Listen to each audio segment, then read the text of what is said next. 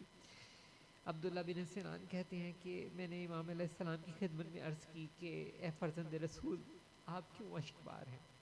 آپ کیوں رو رہے ہیں؟ تو امام نے فرمایا، امام جعفر صادق علیہ السلام نے فرمایا، کیا تجھے نہیں معلوم کہ یہ دن فرزند رسول امام حسین علی مقام کی مصیبت کا دن ہے؟ عبداللہ بن سنان کہتے ہیں کہ پھر امام نے حکم دیا، امام جعفر صادق نے حکم دیا کہ اپنی شکل عزاداروں اور مصیبت زدہ لوگوں جیسی بناؤ، اپنی آستینوں کو الٹ دو، قمیض کے بٹن کھول دو اور اس دن فاقہ کرو اور عصر تک اپنے اس فاقے کو جاری رکھو، کیونکہ ان لمحات میں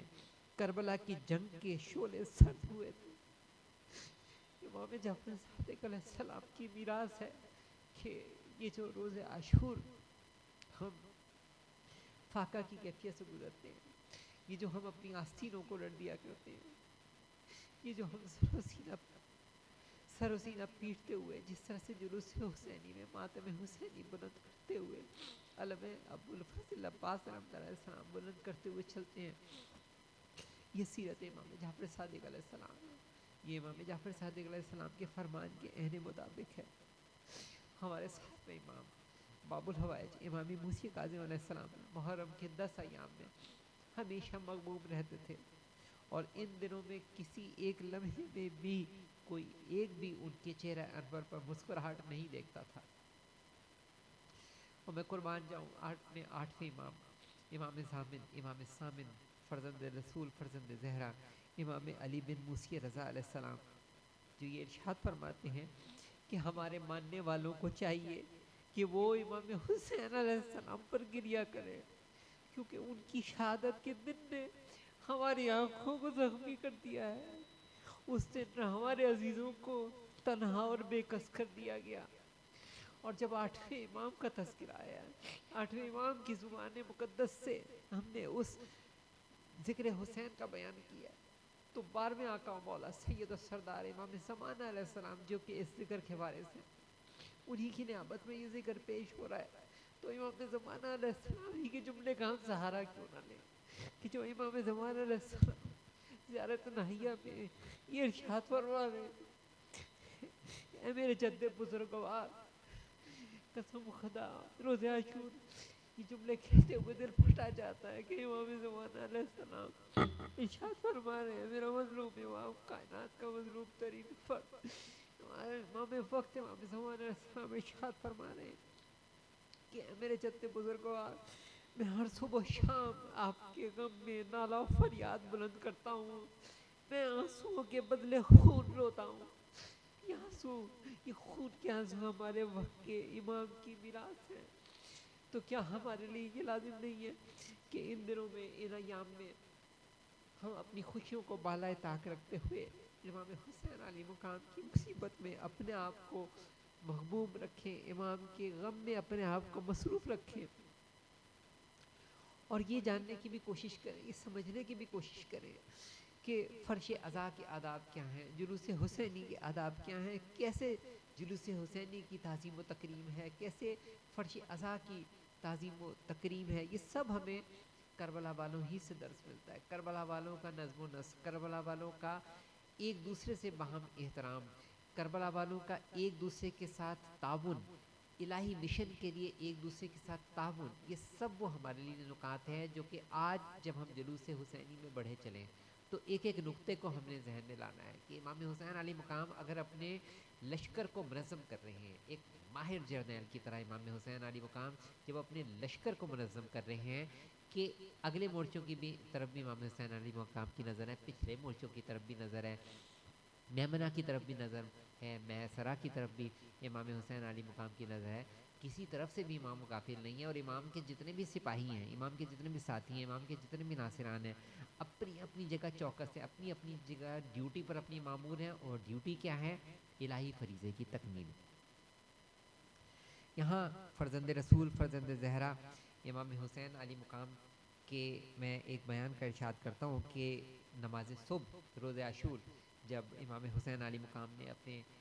ساتھیوں کے ساتھ ادا کی ہے، تو جب نماز سے امام حسین علیہ مقام نے فراغت حاصل کی ہے تو اپنے ساتھیوں کی جانب امام نے اپنا رخ انور کیا، اپنے ساتھیوں کی طرف نگاہ کی، اور اس وقت امام نے قربان جاؤں امام حسین علیہ مقام کے آج کے روز حمد ثنا، خداوند عالم سے اس دعا کے ساتھ میں یہ حمد و ثنا کی ابتدا کر رہا ہوں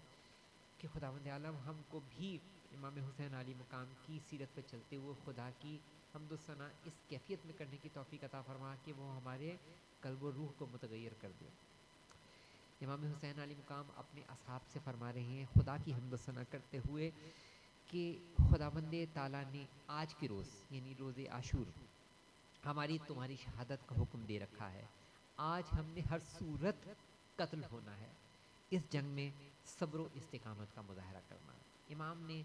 جس طرح سے اپنے ساتھیوں کو صبر و تحمل کی تاکید کی ہے، امام نے اپنے لشکر کی صفوں کو منظم کیا ہے،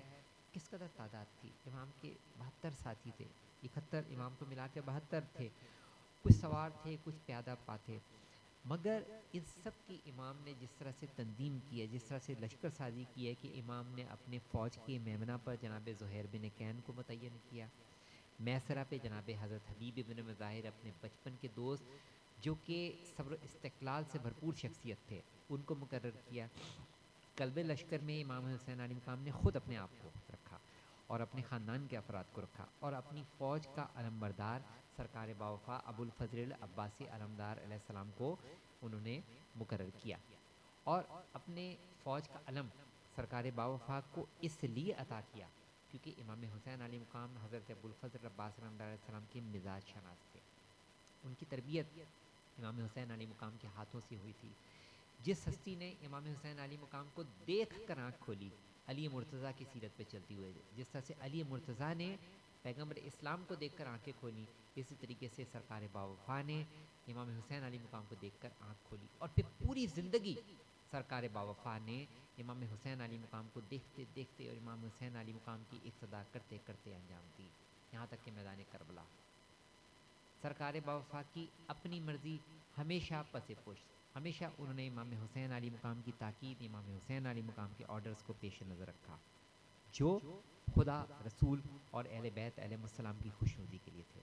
اور اس اہم ترین ذمہ داری امام حسین علیہ مقام کے لشکر کی علمداری کے لیے جو ابو الفضل عباس علیہ السلام کو جو منتخب کیا سرکار باوفا نے،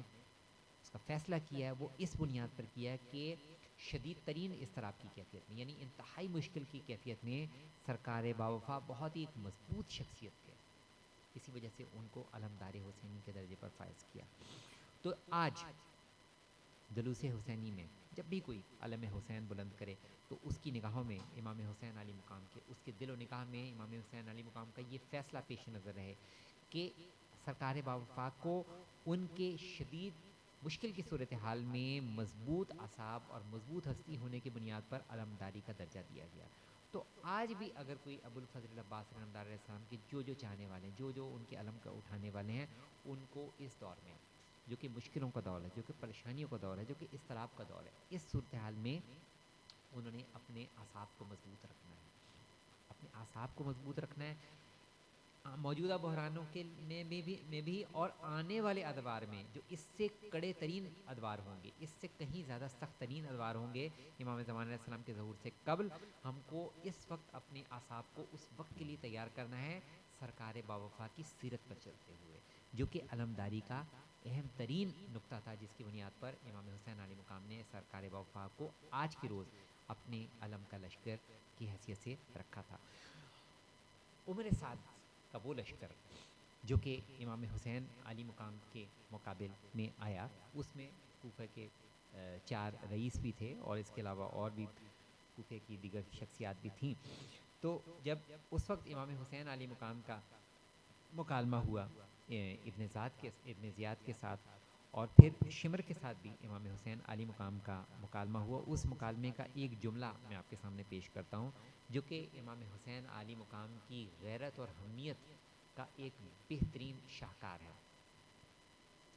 وہ وقت جس وقت عمر سعد نے امام حسین کے خیام کے گرد اپنے گھوڑوں کو دوڑایا اور انہیں خیام کی پشت پر آگ نظر آئی، کیونکہ امام حسین علی مقام کی یہ تاکید تھی کہ خیموں کی پشت پر خندق کھدوائی جائے اور اس میں ایندھن بھروا کر آگ لگا دی جائے، تاکہ کہیں ایسا نہ ہو کہ دشمن ان خیموں کی پشت سے حملہ کر دے۔ تو اس وقت شمر نے بلند آواز میں کہا کہ اے حسین، کیا قیامت سے قبل اپنے آپ کو دنیا کی آگ کے لیے تیار کر رکھا ہے؟ تو اس وقت جب امام نے یہ جملہ سنا شمر کا، تو امام نے فرمایا کہ ایسی بات کرنے والا شمر ہی ہو سکتا ہے، اور اس کے بعد اس کو امام کو جواب دیا گیا تو امام کو معلوم ہوا کہ وہ شمر ہی ہے۔ تو اس وقت امام نے فرمایا شمر کو مخاطب کر کے کہ تو ہی جہنم کی آگ میں جلنے والا ہے۔ تو امام نے اس وقت اس کا مقام، اسی کے جملے کے جواب میں امام نے ایک الہی غیرت اور الہی حمیت کا مظاہرہ کرتے ہوئے امام نے اس کو جواب دیا۔ یہاں میں چونکہ عاشور کا دن ہے، تو عاشور کے دن کے موقع پر میں اس امام حسین علی مقام کی دعا کا ضرور سہارا لوں گا، اور وہ دعا آج کے دور میں ہمارے لیے ایک بہت بڑا منشور اور ہمارے لیے بہت بڑی راہ ہدایت ہے، کہ جب عاشور کی صبح ہوئی اور عمر سعد نے اپنے لشکر کی صف بندی کی ہے، تو جب امام حسین علی مقام کی نگاہ اس کثیر لشکر پہ پڑی ہے، اس لاکھوں کی تعداد میں اس لشکر پہ پڑی ہے، تو امام نے اس وقت اپنے دست مبارک کو آسمان کی طرف بلند کیا ہے اور امام نے ایک دعا تلاوت فرمائی۔ امام فرماتے ہیں اللہم انتا سکتی فی کل کربن ورجائی فی کل شدتن وانتا لی فی کل امرن نزلہ بی سکتن و عدتن۔ امام دعا فرما رہے ہیں کہ بار الہا، ہر رنج و غم میں میرا سہارا اور ہر مشکل میں تو ہی میری امید کا محور و مرکز ہے۔ مجھ پر جب بھی مصیبت نازل ہوئی تو میں نے تیری ہی پناہ لی ہے۔ اس کے بعد امام دعا فرما رہے ہیں، بیان فرما رہے ہیں، کتنے ہی مصائب و آلام کی آندھیاں چلیں، جب دل کمزور پڑ گئے، چارہ و تدبیر کے راستے بند ہو گئے، دوست ساتھ چھوڑ گئے اور دشمنوں نے خوشیاں منائیں، لیکن میں نے تیری طرف رجوع کیا اور تیری بارگاہ میں فریاد کی۔ اور پھر امام فرماتے ہیں اور تیرے سوا ہر ایک سے بے نیاز ہو کر صرف تیری ذات سے میں نے لو لگائی، اور تو نے مجھ سے ہر مصیبت کو دور کیا اور ہر رنج و غم سے نجات دلائی۔ بے شک تو ہی ہر نعمت کا مالک اور ہر حاجت روائی کا مرکز ہے۔ امام کی دعا یہ آج ہمارے لیے اپنی روح پر محنت کرنے کے لیے یہ ہمارے لیے ایک بہترین رول ماڈل ہے، کہ جب بھی ہم مصائب، آلام، مشکل اور پریشانی میں گھر جائیں تو امام حسین علی مقام کی روز عاشور کی اس دعا کے جملوں پر غور کریں، کہ امام فرماتے ہیں کہ جب دوست بھی ساتھ چھوڑ جاتے ہیں اور جب ہر قسم کی راہیں مسدود ہو جاتی ہیں، تو اس وقت ہم جو بندگان الہی ہیں، ہم اللہ کی جانب رجوع کرتے ہیں اور اللہ سے التجا کرتے ہیں۔ تو آج بھی اگر کسی مشکل و پریشانی میں ہم گرے ہوں تو امام حسین علی مقام کے انہی جملوں کا سہارا لیتے ہوئے ہم مشکل و پریشانیوں سے نکلنے کی راہ نجات بھی حاصل کر سکتے ہیں۔ اس کے بعد امام حسین علی مقام کا آج کے روز کا پہلا خطبہ، میں نے جیسے اپنی سابقہ گفتگو میں بھی کہا کہ امام حسین علی مقام کے خطبات کی تعداد مختصر ہے، تو لہٰذا حق ہے کہ امام حسین علی مقام کے خطبات کا کہ ان کا تذکرہ کیا جائے، ان کا زیادہ سے زیادہ تجزیہ کیا جائے، اور نوجوان نسل کو امام حسین علی مقام کے ان خطبات کو زیادہ سے زیادہ آسان الفاظ میں پیش کیا جائے اور ان کو سمجھایا جائے اور ان کو بتلایا جائے کہ کربلا میں امام حسین کا رول ماڈل کیا ہے، جو امام حسین علی مقام، جو ان کا مینیفیسٹو کیا ہے، جو کہ وہ اپنے خطبے میں بیان فرما رہے ہیں۔ تو اس وقت امام حسین علی مقام اپنے گھوڑے پر سوار ہوئے اور اپنی خیمہ گاہ سے کچھ دور جاتے ہیں، اور عمر سعد کے لشکر سے امام بلند آواز میں خطاب کرتے ہیں، اور میں اپنے بچوں، اپنے جوانوں، بزرگوں، سب کی توجہات لیتے ہوئے یہاں پر، اور سب سے بڑھ کر یہ امام زمان علیہ السلام سے توفیق حاصل کرتے ہوئے، کیونکہ میں نے کہا بار بار اس جملے کا میں تکرار کر رہا ہوں کہ یہ جملے امام زمانہ کی نیابت میں پیش کر رہا ہوں، امام زمانہ کو ہدیہ کر رہا ہوں، یہ جملے امام زمانہ کو ہدیہ کر رہا ہوں۔ امام حسین علی مقام ہی کا آج کا روز کا پہلا خطبہ امام فرما رہے ہیں، ایھا الناس، اے لوگو میری بات سنو اور جلد بازی کا مظاہرہ نہ کرنا، تاکہ میں تمہیں واضح و نصیحت کرنے کے سلسلے میں اپنی ذمہ داری انجام دے سکوں اور تمہارے پاس آنے کا سبب بتا سکوں۔ امام ان کو کہہ رہے ہیں دیکھو جلدی نہیں کرنا، تاکہ میں تمہیں مقصد تو بتا سکوں کہ میں تمہارے پاس کیوں آیا ہوں، میرے اس کلام کا مقصد کیا ہے۔ پھر امام فرماتے ہیں اگر تم نے میری بات قبول کی، میری تائید کی یعنی میری حمایت کی، اور میرے بارے میں عدل و انصاف کا راستہ اختیار کیا، تو اس طرح سعادت اور کامیابی حاصل کرو گے، اور پھر تمہارے پاس میرے خلاف جنگ کی کوئی دلیل نہیں ہوگی۔ لیکن اگر تم میری بات تسلیم نہ کی اور عدل و انصاف سے کام نہ لو، تو پھر اپنا ارادہ پختہ کر لو اور اپنے مددگاروں کو بلا لو، اور تمہاری کوئی بات تم پر مخفی نہ رہے یعنی چھپی نہ رہے، اس کے بعد جو چاہو کر گزرو اور مجھے کسی طرح کی مہلت نہ دو۔ بے شک میرا مالک و مختار وہ خدا ہے جس نے کتاب نازل کی ہے، اور وہ اپنے نیک بندوں کا والی و وارث ہے۔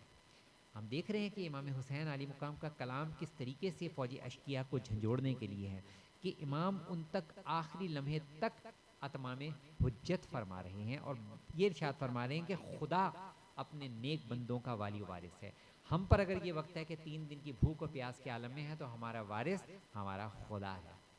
اب اس امام کے خطبے کو، امام کے اس کلام کو جہاں فوجی اشقیاء سن رہے تھے، وہاں امام کے اس کلام کو مخدرات عصمت جو کہ خیموں میں موجود تھیں وہ بھی سن رہی تھیں۔ جب انہوں نے امام کے ان دردناک جملوں کو سنا تو ان کے گریہ کی صدائیں بلند ہوئیں۔ امام حسین علی مقام نے ان کی جب دردناک صداؤں کو سنا تو امام نے اپنے خطاب کو چھوڑ کر سرکار باوفا ابو الفضل العباس علمدار السلام اور جناب علی اکبر کو یہ حکم دیا کہ ان خواتین سے کہیں کہ وہ خاموشی اختیار کریں۔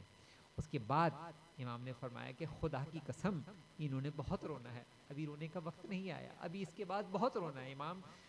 اپنے الہی علم سے اس بات کو جانتے تھے کہ ان بیویوں کے لیے آگے رونے کی بہت مناظر ہیں، ابھی ان کا رونے کے لمحات نہیں ہیں، لہٰذا امام نے اس وقت ان کو روکا۔ جب تمام مستورات اور بچے خاموش ہو گئے تو امام نے ایک بار پھر اپنے کلام کو آغاز کیا، امام نے پھر اپنے کلام کو وہیں سے جاری و ساری کیا، اور پھر امام نے خدا کی حمد و ثنا کی۔ ایک بار پھر امام نے اپنے کلام میں خدا کی حمد و ثنا کی اور یہ جملے ارشاد فرمائے کہ اے بندگان خدا، اللہ نے دنیا کو خلق فرمایا اور اسے زوال و فنا کا گھر قرار دیا۔ یہ اپنے مکینوں کو ایک حال سے دوسرے حال میں الٹتی پلٹتی رہتی ہے۔ وہ انسان فریب خوردہ ہے، دھوکہ کھائے ہوئے ہے جسے دنیا دھوکے میں ڈال دے، اور بد نصیب وہ ہے جسے دنیا اپنے فتنوں میں جکڑ لے۔ پس تم دنیا کے دھوکوں میں نہ آ جاؤ، کیونکہ جو شخص بھی اس پر بھروسہ کرتا ہے یعنی دنیا پر بھروسہ کرتا ہے، یہ اس کی امیدوں پر پانی پھیر دیتی ہے، اور جو شخص اس کی طمع کرتا ہے وہ اس سے محروم رہتا ہے۔ امام نے دنیا کی حقیقت بتائی ہے کہ جو شخص بھی دنیا کے دھوکے فتنے کا شکار ہوتا ہے، یہ دنیا اسی کی امیدوں پر پانی پھیر دیتی ہے۔ امام لوگوں کو دنیا پرستی سے بچانا چاہ رہے ہیں، آخری وقت میں بھی اتمام حجت کرتے ہوئے۔ اس کے بعد امام فرماتے ہیں کہ تم سب لوگوں نے ایک ایسی بات پر ایکا کر لیا ہے، ارادہ کر لیا ہے جو خداوند متعال کے غضب و غضب کا باعث ہے، اور اس نے اپنا رخ تمہاری طرف سے پھیر لیا ہے اور تم پر اپنے اصحاب کو مسلط کر دیا ہے۔ کتنا اچھا ہے ہمارا پروردگار، اور کیسے بد کردار بندے ہو تم کہ تم لوگوں نے اللہ کی اطاعت کا اقرار کیا اور اس کے رسول حضرت محمد مصطفیٰ پر ایمان لائے، پھر اسی رسول کی آل اولاد کو قتل کرنے کے لیے حملے کی تیاری کر رہے ہو۔ شیطان تم پر غالب آ گیا ہے، اس نے تم کو خدا کی یاد سے غافل کر دیا ہے۔ وائے ہو تم پر اور تمہارے ارادوں پر، انا للہ و انا الیہ راجعون، ہم اللہ ہی کے لیے ہیں اور اسی کی طرف لوٹ کے جانا ہے۔ یہ وہ لوگ ہیں، امام اس وقت فوجی اشقیاء کی طرف رخ کر کے یہ ارشاد فرما رہے ہیں، یہ وہ لوگ ہیں جنہوں نے ایمان کے بعد کفر اختیار کر لیا ہے اور یہ ظالم اللہ کی رحمت سے دور ہیں۔ اور اس کے بعد یوم عاشور، امام حسین علی مقام کے خطبے کا تیسرا حصہ، اس کے بھی جملے میں آپ کے سامنے پیش کر رہا ہوں کہ امام فرماتے ہیں کہ اے لوگو پھر پلٹ آؤ، سوچ بچار کر لو، اپنے آپ کو ملامت کرو کہ کیا تمہارا مجھے قتل کرنا اور میری حرمت و تقدیس کو پامال کرنا جائز ہے؟ کیا میں پیغمبر کی بیٹی کا بیٹا نہیں ہوں؟ کیا میں ان کے وسیع جانشین اور ان کے چچا زاد بھائی کا فرزند نہیں ہوں، جو سب سے پہلے اللہ پر ایمان لایا، جو پیغمبر اسلام کی طرف سے لائے تھے، سب سے پہلے جس نے اس کی تصدیق کی؟ کیا جناب حمزہ سید الشہداء میرے چچا نہیں؟ کیا جعفر طیار میرے چچا نہیں؟ کیا تم لوگوں نے میرے اور میرے بھائی کے بعد میرے نبی اکرم کا وہ فرمان نہیں سنا جس میں انہوں نے فرمایا کہ یہ دونوں جنت کے جوانوں کے سردار ہیں؟ اگر تم لوگ میری ان باتوں کی تصدیق کرتے ہو تو یہی حق ہے، اور خدا کی قسم میں نے کبھی جھوٹ نہیں بولا، کیونکہ مجھے معلوم ہے کہ اللہ جھوٹ بولنے والوں سے نفرت کرتا ہے اور اس کے جھوٹ بولنے کا نقصان بھی خود اسی کی طرف پلٹاتا ہے۔ اگر تم لوگ مجھے جھوٹا سمجھتے ہو تو اب بھی مسلمانوں کے درمیان ایسے لوگ موجود ہیں کہ اگر تم ان لوگوں سے ان باتوں کے بارے میں پوچھو تو وہ تمہیں بتائیں گے کہ میں سچ کہہ رہا ہوں۔ جابر بن عبداللہ انصاری، ان میں سے کسی ایک سے پوچھو، اور شخصیات کا امام حسین علی مقام نے حوالہ دیا کہ ان سے پوچھو، وہ تمہیں بتائیں گے کہ انہوں نے میرے اور میرے بھائی کے بارے میں پیغمبر اسلام کا یہ قول سنا ہے۔ کیا یہی جملہ کافی نہیں ہے جو تمہیں میرا خون بہانے سے روک سکے؟ امام حسین علی مقام نے کس طرح سے ولولہ خیز انداز میں فوج اشقیاء کو ان کی دنیا پرستی کی حقیقت بتائی۔ تو اس وقت شمر لعین نے ایک شیطانی حربہ استعمال کیا۔ جب امام کا یہ خطاب جاری تھا، امام کا یہ خطبہ جاری تھا، تو شمر کو یہ خیال آیا کہ کہیں ایسا نہ ہو کہ امام کے اس خطبے سے، امام کی اس تقریر کی وجہ سے اس کی فوج میں بغاوت ہو جائے، اس کی فوج متاثر ہو جائے اور وہ جنگ ہی کرنے سے انکار کر دیں۔ تو اس وقت اس نے امام کی گفتگو کو منقطع کرنے کے لیے اس نے بلند آواز میں یہ کہا کہ شمر گمراہ ہو جائے کہ اگر اس نے ان کی کوئی بات سمجھی ہو، یعنی مجھے کچھ بھی سمجھ نہیں آ رہا کہ آپ کیا کہہ رہے ہیں۔ یہ سن کر حضرت حبیب ابن مظاہر نے نصرت امام کا فریضہ انجام دیا، اور اس وقت انہوں نے اصحاب حسینی کا فریضہ انجام دیتے ہوئے، اصحاب رسول کی نمائندگی کرتے ہوئے انہوں نے یہ جملے ارشاد کیے، جواب دیا انہوں نے شمر ملعون کو کہ خدا کی قسم تو سخت ترین گمراہی کی دلدل میں پھنسا ہوا ہے۔ تو نے سچ کہا ہے کہ تو نے امام کی کسی بات کو نہیں سمجھا۔ کیوں؟ کیونکہ خدا نے تیرے دل پر مہر لگا دی ہے۔ حضرت حبیب بن مظاہر کی یہ تاریخی جملے کی کس طرح سے شمر کے منہ پر امام حسین علی مقام کے اس ناصر نے جس طرح سے جواب دیا ہے، اور جناب حضرت حبیب بن مظاہر کے اس دندان شکن جواب کے بعد امام نے اپنے خطاب کو جاری رکھا ہے۔ آپ نے دیکھا کہ کس طرح سے ناصر امام نے اپنے وقت کے امام کی نصرت کی، ان کے کلام کو جاری رکھنے کے لیے کس طرح سے اپنے ولولہ خیز جواب کا دیا، اور اس جواب کے بعد امام نے اپنے کلام کو جاری رکھا۔ امام فرماتے ہیں اگر تمہیں میرے اور میرے بھائی کے بارے میں رسول خدا کے اس قول کے بارے میں کچھ شک ہے تو کیا تمہیں اس حقیقت کے بارے میں بھی شک ہے کہ میں تمہارے پیغمبر کا بیٹا ہوں، کی بیٹی کا بیٹا ہوں؟ خدا کی قسم، مشرق اور مغرب کے درمیان تم میں اور تمہارے علاوہ تمام لوگوں میں میرے علاوہ نبی کا کوئی نواسا نہیں ہے۔ وائے ہو تم پر، امام فرما رہے ہیں وائے ہو تم پر، کیا میں نے تمہارا کوئی آدمی قتل کیا ہے جس کے قصاص میں تم مجھے قتل کرنا چاہتے ہو؟ یا میں نے تم میں سے کسی کو مالی نقصان پہنچایا ہے یا کسی کو مجروح کیا ہے جس کا بدلہ تم مجھ سے لینے چاہتے ہو؟ جب امام کا یہ کلام جاری تھا تو پورے فوج اشقیاء پر ایک خاموشی کا عالم تھا، ایک سناٹے کا عالم تھا، ایک سکوت کا عالم تھا۔ یہ الہی ہیبت تھی جو امام کے کلام میں تھی، یہ بندگان الہی کی الہی ہیبت تھی جو کہ امام کے اس وقت کلام میں جاری تھی۔ ہم نے امام کی مظلومیت بیان کرنی ہے، مگر امام کی اس الہی ہیبت کا بھی تذکرہ کرنا ہے جو کہ امام کے اس خطبے میں جس طرح سے عیاں تھی۔ ہر طرف سناٹے کا عالم تھا، ایسے جیسے ایک جمود کا عالم تھا، لوگ خاموش تھے، کسی طرف سے کوئی رد عمل سامنے نہیں آ رہا تھا۔ اور اس وقت کوفہ کے کچھ رئیس، کچھ جو وہاں کے امیر لوگ تھے جو کہ وہاں پہ موجود تھے، ان کا نام لے کر یہ آواز دی گئی فلاں فلاں فلاں، کیا تم لوگوں نے میری طرف خطوط نہیں بھیجے تھے کہ پھل پکنے کے قریب ہیں، وہ درخت سرسبز و شاداب ہیں اور تیار لشکر آپ کے سامنے ہیں اور ہم آپ کے انتظار میں ہیں؟ اس وقت امام حسین علی مقام کے جواب میں ان لوگوں کے پاس سوائے انکار کے کوئی جواب نہ تھا۔ ان لوگوں نے کہا ہم نے ایسے کوئی خط آپ کی طرف نہیں لکھے۔ ان کا یہ جواب سن کر امام نے حیرت کا اظہار کیا اور امام نے جواب دیا تم لوگ کس صورت میں انکار کر رہے ہو، بخدا تم لوگوں نے میری طرف خط لکھے ہیں۔ اس وقت امام حسین علیہ مقام نے فرمایا کہ اگر میرا آنا تمہیں اچھا نہیں لگا تو مجھے کہیں اور جانے دو، میں اس علاقے میں چلا جاتا ہوں جو پرامن ہو۔ اس موقع پر ایک طرف سے آواز آئی کہ اے حسین ابن علی، آپ بیعت کیوں نہیں کر لیتے؟ اگر آپ بیعت کر لیں تو اس صورت میں وہ آپ کی پسند کے مطابق آپ سے سلوک کریں گے اور آپ کو کوئی تکلیف بھی نہیں پہنچے گی۔ تو اس وقت امام نے فرمایا کہ کیا تو یہ چاہتا ہے کہ بنو ہاشم کے مرد تجھ سے حضرت مسلم بن عقیل کے خون سے زیادہ انتقام لیں؟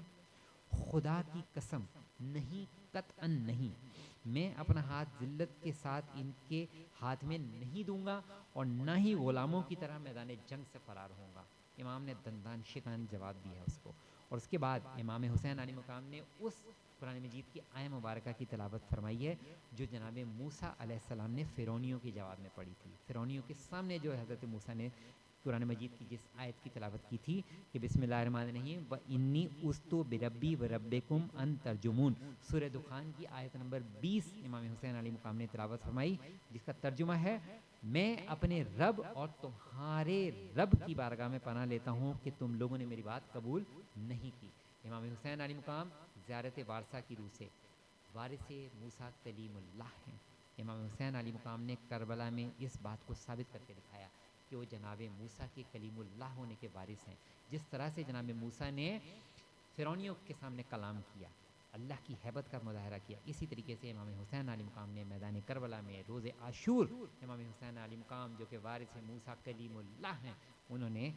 حضرت موسیٰ ہی کی جس طرح سے انہوں نے آیت کریمہ کی تلاوت کی تھی اسی زبان میں ارشاد فرمایا اور فوج اشکیہ کو جھنجھوڑ کر رکھا۔ جب امام نے اپنی گفتگو ختم کی تو امام نے اپنے اونٹ کو عقبہ بن سمعان کے حوالے کیا اور کہا کہ اسے باندھ لے۔ روز عاشور امام حسین علیہ مقام کا یہ تاریخی خطبہ، یہ تاریخی کلام، یہ آج کے دن سننا سمجھنا اس لیے بھی ضروری ہے کہ جہاں ہم مصائب کربلا کا ذکر کریں، جہاں ہم سید الشہداء کی مظلومیت کا ذکر کریں، وہاں ہم یہ بھی دیکھیں کہ بندگان الہی کا کلام کا انداز، کہ جب دنیا میں زندگی کے نشیب و فراز میں ایسے مراحل آ جائیں کہ جب تمہارا دین خطرے میں پڑ جائے تو بندگان الہی کس طرح سے اپنی نطق سے کام لیتے ہیں، کس طرح سے وہ اپنی زبان سے شمشیر کا کام لیتے ہیں۔ امام حسین علیہ مقام نے ابھی شمشیر کو بے نیام نہیں کیا، وہ جو ذوالفقار حیدری ہے امام حسین علیہ مقام نے ابھی میدان کربلا میں اس شمشیر کو بھی بے نیام نہیں کیا تھا، مگر امام حسین علیہ مقام نے اپنی زبان مجز بیان سے اس طرح سے فوج اشکیہ پر وار کیا کہ یہ تنہا وار امام حسین علیہ مقام کا فوج اشکیہ پر سقوط کا عالم طاری کر دیا۔ اور امام حسین علیہ مقام نے جس طرح سے پیدر پہ ان کے جوابات، امام حسین علیہ مقام کے کلام کو قطع کرنے کی ایک ایک جملوں کا امام حسین علیہ مقام ان کے ساتھیوں نے جس طرح سے جواب دیا، یہ امام حسین علیہ مقام کی الہی ہیبت اور جلالت کا اعلیٰ ترین شاہکار ہے۔ جیسے جناب شہزادہ علی اصغر کا جب ہم بیان کرتے ہیں کہ امام حسین علیہ مقام کا کلام ہی جنابی تھا تو حکم دیا گیا فوج اشکیہ کو کہ حسین کے کلام کو قطع کیا جائے، شمر ملعون کو جو حکم دیا گیا، حرملہ کو جو حکم دیا گیا کہ حسین کے کلام کو قطع کیا جائے۔ کیوں حکم دیا گیا؟ اس لیے کہ حسین الہی ہیبت و جلالت کا مظاہرہ کر رہے تھے اور فوج اشکیہ میں بغاوت کا اندیشہ تھا۔ اور امام حسین علیہ مقام کے کمسن شہزادہ علی اکبر نے سرزمین کربلا پہ اپنا لہو بہا کر اور امام حسین علیہ مقام نے اسی لہو علی اصغر کو اپنے ہاتھوں سے اپنے ہی ریش مبارک پر جس طرح سے سمیٹا ہے، امام حسین علیہ مقام نے نہ صرف اپنی مظلومیت دکھائی بلکہ امام کے ناصر جناب شہزادہ علی اصغر کا کربلا کو فتح کرنے کا منظر بھی اقوام عالم کے سامنے رہتی دنیا تک کے مشاہدے کے لیے چھوڑ دیا کہ دیکھو نصرت امام کیسے ہوتی ہے، دیکھو کیسے جھولے سے گرا کر نصرت امام ہوتی ہے۔ آج جو مائیں اپنے گودوں میں شیر خوار بچوں کے ساتھ اس وقت اس پیغام کو دیکھ رہی ہیں، سن رہی ہیں، استغاثہ امام حسین علیہ مقام جس کو سن کر علی اصغر نے اپنے آپ کو جھولے سے گرایا، آج اسی استغاثہ امام حسین علیہ مقام اور علی اصغر کے جھولے سے اپنے آپ کو گرانے کا یہ حق ہے۔ آج ہم اپنے گھروں میں اپنے بچوں کی تربیت اپنے وقت کے امام کی نصرت کے لیے کریں، اپنے وقت کے امام کی نصرت کے لیے اپنے بچوں کو تیار کریں۔ یہی آج پیغام عاشورہ ہے، یہی روز عاشورہ آج امام حسین کی روح کا بھی ہم سے مطالبہ ہے۔ کربلا کے ایک ایک شہید جو کہ گنج شہیدان میں مدفون ہے، شہیدان کربلا، مسافران شام، اسیران شام، ان سب کی قربانیاں ہم سے یہی مطالبہ کر رہی ہیں، ان سب کی ارواح ہم سے یہی مطالبہ کر رہی ہیں کہ یہ دور جس کے متعلق امام جعفر صادق علیہ السلام یہ آرزو کرتے ہیں کہ کاش میں آخری دور میں ہوتا اور اپنے وقت کے امام کی نصرت کے لیے موجود ہوتا، اپنے وقت کے امام کا انتظار کرتا۔ ہم وہ افراد ہیں جو اس دور میں سانس لے رہے ہیں اپنے وقت کے امام کے لیے، اور اسی میں امام زمان علیہ السلام کی نیابت میں یہ ذکر عاشور پیش کیا جا رہا ہے۔ اور میں اپنے وقت کے امام کے محضر میں آپ کو، ہم سب کو تصور کرتے ہوئے امام زمان علیہ السلام سے یہ توفیق طلب کرتا ہوں کہ یا امام زمان علیہ السلام ہماری بھی ساتھ رہیں، ہم میں یہ سکت نہیں، آپ ہمیں وہ سکت عطا کیجیے، آپ ہمیں وہ توفیق عطا کیجیے کہ ہم آپ کی نصرت کے لیے تیار ہو سکیں، آپ کی نصرت کے لیے ہم اپنے گھر کے بچے سے لے کے جوان بوڑھے ہر ایک کو ہم آنے والے وقت کے لیے، آپ کی نصرت کے وقت کے لیے تیار کر سکیں۔ کربلا کے میدان میں ایک ایک شہید کا جانا، امام حسین کے اصحاب کا جانا، امام حسین کے اقربا کا میدان میں جانا، پیدر پہ ایک ایک شہید کا شہید ہونا، امام حسین علی مقام کا کس طرح سے شجاعت کے عالم میں ایک ایک شہید کے لاشے کو اپنے ہاتھوں پر بلند کر کے لے کر آنا، امام حسین علی مقام کا 71 لاشوں کو اٹھانا، اور پھر وہ وقت جب سیدہ کا لال میدان کربلا میں تنہا، نہ دائیں نہ کوئی بائیں، اور امام حسین علی مقام کا استغاثہ، اور پھر علی اصغر کا جھولے سے گرانا، پھر علی اصغر کی شہادت، اور پھر وہ وقت جب سید الشہداء امام حسین علی مقام کے وہ وقت مصیبت کہ جس کے متعلق حضرت فاطمہ زہرا سلام اللہ علیہا کی ذاکرین حسین کو یہ تاکید ہے کہ میرے حسین کی رخصت کربلا کا وقت پڑھا کرو، اس وقت کی یاد کو تازہ کیا کرو، خیمہ حسینی سے میرے بیٹے کی رخصت کے منظر کو بیان کیا کرو، حسین کی اس مصیبت کو بیان کیا کرو جب مخدرات عصمت، بیویاں، بچے امام حسین علی مقام کے گرد جمع تھی، اور اس وقت وہ فرماتی جاتی تھی کہ اے پیکر جمال و جلال محمدی، ہماری غربت و بیچارگی پر رحم کیجیے، ہم آپ کے فراق کو برداشت نہیں کر سکیں گے۔ اس وقت ان میں وہ طاقت و توانائی نہیں تھی، امام حسین علی مقام کا وہ عالم تھا کہ امام حسین علی مقام اس عالم میں کہ سر پر پیغمبر اسلام کا امامہ شمشیر حیدری، ذوالفقار حیدری امام حسین علی مقام کے ساتھ، اور امام حسین علی مقام اپنے وقت آخر جب روانہ ہوتے ہیں میدان کربلا میں، تو امام حسین علی مقام نے جہاں میدان کربلا میں استغاثہ بلند کیا، آخری کلمات امام حسین علی مقام کے جب امام حسین علی مقام نے مخدرات عصمت سے الوداع کیا ہے، تو اس وقت جو امام نے خطاب کیا ہے وہ جملات بھی میں آپ کے سامنے پیش کرتا ہوں،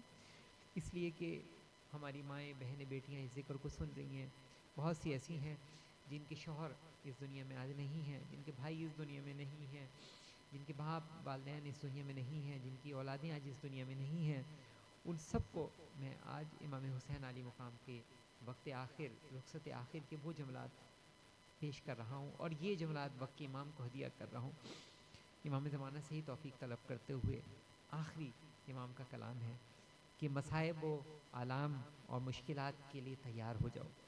یاد رکھو اللہ تمہارا حامی اور حافظ ہے، وہی بہت جلد تمہیں دشمنوں کے شر سے نجات دلائے گا، اور تمہیں انجام عافیت سے ہمکنار فرمائے گا، اور تمہارے دشمنوں کو بدترین عذاب سے میں مبتلا کرے گا، اور جو رنج و مصائب تم اٹھاؤ گے اس کے بدلے میں خداوند بزرگ و برتر تمہیں بیش بہا نعمتیں اور کرامتیں عطا فرمائے گا۔ لہٰذا امام کی تاکید، گلہ و شکوہ نہ کرنا، اور نہ ہی کوئی ایسی بات زبان پہ لانا جس سے تمہاری قدر و منزلت کم ہو۔ یہ مصیبت معمولی نہ تھی، یہ عظیم ترین مصیبت تھی جس کو امام حسین علی مقام بھی اپنی نگاہوں سے دیکھ رہے تھے، مخدرات عصمت بھی دیکھ رہے تھے، مگر اس کے باوجود امام حسین علی مقام جو کہ سراپائے وتواصو بالحق کے وتواصو بالصبر ہے، جو قرآنی مصداق ہیں وتواصو بالحق کے وتواصو بالصبر، جنہوں نے آنکھ کھولنے سے لے کر اپنے وقت شہادت تک وتواصو بالحق کے وتواصو بالصبر کی تکرار کو جاری رکھا، حق بات کہی، اور صبر کی تلقین کرتے رہے. تو رخصت آخر کے وقت بھی امام حسین علیہ مقام نے مقدرات عصمت کو، بیویوں کو، بچوں کو صبر و تحمل کی تاکید کی. اور یہی صبر و تحمل کی تاکید آج بہت بڑی تعداد میں اس پیغام کو وہ گھرانے بھی دیکھ رہے ہیں کہ جو شہیدوں کے گھرانے ہیں، جن کے گھرانوں میں محمد و آل محمد کی محبت کی بنا پر جن کو شہید کیا گیا، زائرین کرام جو شہید ہوئے یا کسی بھی انداز میں محمد و آل محمد کی محبت کی بنا پر جو شہید کیے گئے، ان کے گھرانے بھی اس گفتگو کو دیکھ رہے ہیں، سن رہے ہیں. ان کے لیے مصائب و آلام کے دن ہیں، یہ سید الشہداء کے غم کے دن ہیں ہم سب کے لیے. مگر پیغام درس یہ ہے کہ زندگی کی دوراہوں میں اگر ایسے لمحات آ جائیں، ایسی منازل آ جائیں جب مشکلات و پریشانیاں تمہیں گھیر دیں، تب بھی تم کبھی بھی کلمہ شکوہ زبان پہ نہ لانا. آج ہم کتنی آسانی سے چھوٹی چھوٹی پریشانیوں میں ہماری زبان پر جملہ آتا ہے کیا مصیبت ہے، اور ہم چھوٹی چھوٹی پریشانیوں کو کتنی بڑی پریشانی تصور کرتے ہیں، اور کتنی آسانی سے ہم یہ جملہ کہہ دیتے ہیں کہ ہم پر یہ مصیبت پڑی ہے، ہم پر یہ عذاب. قسم بخدا یہ مصیبت، عذاب، یہ مصیبتیں سید الشہداء کربلا والوں کے مصائب و آلام کے سامنے کچھ بھی حیثیت نہیں رکھتی. کتنی ہی بڑی مصیبت و پریشانی ہم پر آن پڑی ہو، سید الشہداء کے اس کلام کو مائیں، بہنیں، بیٹیاں ازبر کریں اور ذہن میں رکھیں کہ سید الشہداء فرمانے ہیں کہ کوئی ایسا جملہ زبان پہ نہ لانا جس سے تمہاری قدر و منزلت کم ہو. ہم جو سید الشہداء کی محبت کا دم بھرتے ہیں، ہم جو سید الشہداء کے غم گسار ہیں، امام زمان علیہ السلام کے غم گسار ہیں، ہماری بھی قدر و منزلت ہے، اور ہماری قدر و منزلت کا بھی ایک پاس ہے جو کہ ہمیں رکھنا ہے. اس کا بھی ایک احترام ہے جو کہ ہمیں ملحوظ خاطر رکھنا ہے. اگر ہم بھی عام افراد کی طرح اسی طرح سے مصیبتوں پریشانیوں میں شکوہ کرنے لگیں تو پھر ہمیں تعلیمات محمد و آل محمد سے حاصل ہی کیا ہوا؟ تو پھر ہمیں تعلیمات کربلا سے، تو پھر ہمیں کربلا کے مقتل سے حاصل ہی کیا ہوا اگر ہم چھوٹی چھوٹی مصیبتوں پر ہم بڑے بڑے شکوے کرنے لگ جائیں؟ تو میں یہاں پہ یہ دعا کرتا ہوں کہ خداوند عالم یہ جو امام حسین علی مقام کے آخری وقت کے جو کلام ہے، وقت رخصت آخر امام حسین علی مقام کا، یہ دلوں کو متغیر کرے، روح کو ہماری متغیر کرے. اور پھر وہ لمحہ جب زہرا کے لال نے اس آواز کو سنا، انا للہ و انا الیہ راجعون، رزن بقضاء و تسلیما لامرہ، سید الشہداء نے اپنی ذوالفقار کو نیام میں رکھا، اور کہیں سے تیروں کا حملہ، کہیں سے بھالوں کا حملہ، کسی کو کچھ بھی نہ مل پایا، تو سید الشہداء پر کربلا کی جلتی مٹی، جلتی راکھ کو سید الشہداء کے چہرہ منور کی جانب پھینکنا شروع کر دیا. اور زہرا کے لال پر وہ وقت جب زہرا کا لال نزین پر نہ زمین پر، اور اس وقت آخر سید الشہداء نے ایک بار پھر اپنی تمام قوت کو جمع کر کے ایک بار پھر مقدرات عصمت کی جانب ان کو تسلی دی. آج سید الشہداء کے اس وقت آخر کا تذکرہ کرتے ہوئے یہ تمام کلام وقت امام کی خدمت اقدس میں پیش ہے ہمارا. یہ تمام جملے، یہ جس قدر آنسو آپ نے بہائے میری آنکھوں سے جاری ہوئے، اور اس کو سن کر ہمارے قلب و روح پر جو بھی کیفیت طاری ہوئی، یہ سب ہماری جانب سے ہدیہ ہے ہمارے وقت کے امام زمان علیہ السلام پر، جو زہر تنہائیہ میں فرماتے ہیں کہ میرا سلام ہو میرے اس جد پر کہ جو نہ زین پہ تھا نہ زمین پر، جس کو ظلم کر کے رلا رلا کر شہید کیا گیا. یہ ہمارے وقت کے امام کے الفاظ ہیں. خدا سے دعا ہے کہ خداوند عالم ہمارے وقت کے امام کے دل کو چین و قرار عطا فرما، اور وہ وقت ہم کو جلد دکھلا کہ جب ہمارے وقت کا امام کا ظہور ہو. ہمارے امام صدیوں سے جو قتل حسین کا انتقام لینے کے خواہاں ہیں، ہمارے وقت کے امام کے دست مبارک سے قتل حسین کا انتقام ہم اپنی نگاہوں سے جاری ہوتے دیکھیں، جنت البقیہ کی تعمیر امام زمانہ کے دست مبارک سے ہوتے ہوئے دیکھیں، اور امام زمانہ علیہ السلام کی نصرت میں ہم اپنا فریضہ ادا کریں، امام زمانہ کی نصرت میں ہم جام شہادت نوش کریں. ہمارا سفر آخرت نصرت امام زمانہ علیہ السلام میں جام شہادت نوش کرتے ہوئے. خداوند عالم سے ہماری یہ دعا ہے، اور ہم سب کا خاتمہ بالخیر ہو. خداوند عالم جو اس دنیا سے گزر گئے، خداوند عالم ذکر حسین کرتے کرتے اس دنیا سے چل بسے، خداوند عالم ان سب کو شفاعت محمد و آل محمد نصیب فرما، ان کو شہداء کربلا کے ساتھ محشور فرما، اور جو باقی ہیں اس وقت اس ذکر کو سننے والے ہم سب کو خداوند عالم ہر لمحہ اپنے آپ کو اس پیغام کربلا کو اپنے وقت کے امام کی پکار کے ساتھ جوڑے رہنے کی توفیق عطا فرما، بحق زہرا وبیہا وبالہا وبنیہا ربنا تقبل منا انک انت السمیع العلیم، اللہم صلی علی محمد وآل محمد وعجل فرجہم۔ لبیک یا حسین، لبیک یا زہرا، لبیک یا مہدی علیہ السلام، اللہم عجل لولیک الفرج۔ آخر میں کیونکہ ذکر عاشور ہے تو اس ذکر عاشور کا اختتام میں دعائے ظہور امام زمان علیہ السلام سے کرتا ہوں، کہ جس کی تاکید ہمارے وقت کے امام نے فرمائی ہے کہ میرے ظہور کی بکثرت دعا کیا کرو، کیونکہ میرے ظہور میں تمہاری نجات ہے۔ تو ہم سب مل کر آنسوؤں کے ساتھ، اشکباری کے ساتھ اپنے وقت کے امام کے ظہور کی دعا کرتے ہیں۔ اللہم کن لولیک الحجۃ ابن الحسن صلواتک علیہ وعلی آبائہ فی ہذہ الساعہ وفی کل ساعہ ولیاً وحافظاً وقائداً وناصراً ودلیلاً وعینا حتی تسکنہ ارضک طوعا وتمتعہ فیہا طویلا برحمتک یا ارحم الراحمین۔ اللہم صلی علی محمد وآل محمد وعجل فرجہم۔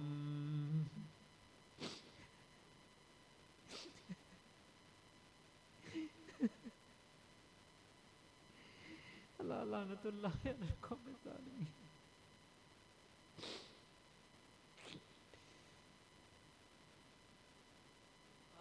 جن کو بیٹھے بٹھائے ستایا گیا، جن کے بچوں کو پیاسا رلایا گیا، جن کی گردن پہ خنجر چلایا گیا،